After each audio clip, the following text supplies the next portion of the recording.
Leadership is service. Unfortunately for most of us, leadership is a job. Political offices are viewed as jobs. So we have job seekers running for offices so that they can get paid, so that they can make money. This has become a source of wealth. So you look at people as votes and not necessarily as people. A leader is supposed to make the lives of his people better. A leader is supposed to effect change. A leader is supposed to simplify the life of the people that he leads. Unfortunately, many of the people that lead are rulers. They come in as job seekers masquerading to be leaders. So when they get into these offices, they do exactly what they are supposed to do because they came looking for a job and they have to leave to make the wealth that they came to look for. What is Africa? It is a bunch of imaginary lines that were created by some people seated in Berlin and decided that we are now a continent of different people.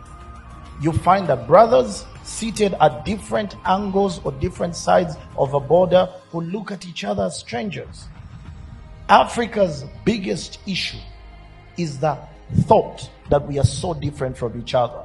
The people of Uganda, the people of Kenya, Tanzania, Nigeria, Ghana, we are the same. We have been divided by people who don't live here. But my country turned 62 yesterday.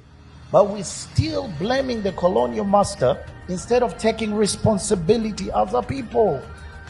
Our issues with the politicians want to keep people divided. Why? Because we get votes. We ride on the misery of our people, all in the name of keeping ourselves in that selfishness called leadership. Take a step back. My brother says we need leaders. No, we don't need those leaders. The leaders needed are you and I. We are the leaders. We are supposed to step up and say, for our people, what can we do better? Why does a Nigerian need a visa to come to Uganda? Why does a Nigerian need a visa to go to Ghana? What is needed is fast. Like I said, let's have an honest conversation. If I ask half the people in this room, what is the currency of Uganda? You would be shocked they don't know.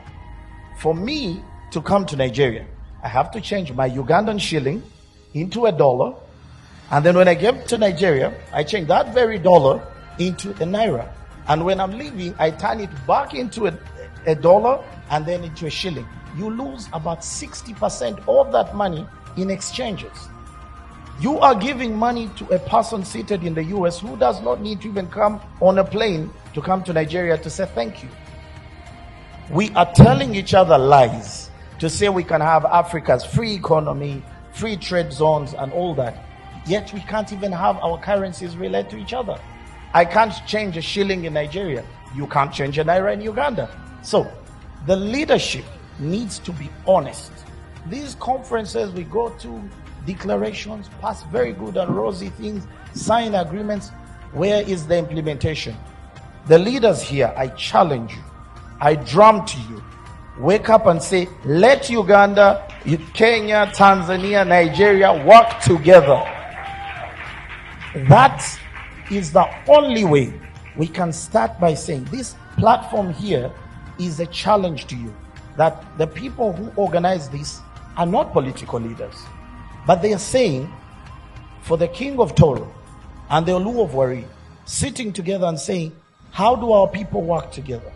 I honestly, in all honesty, for the politicians here, you'll excuse me, I think the politicians, we are the biggest problem for Africa. We are. We are so hell-bent on keeping power instead of looking at the good of our people. Africa's solutions will only come from Africans.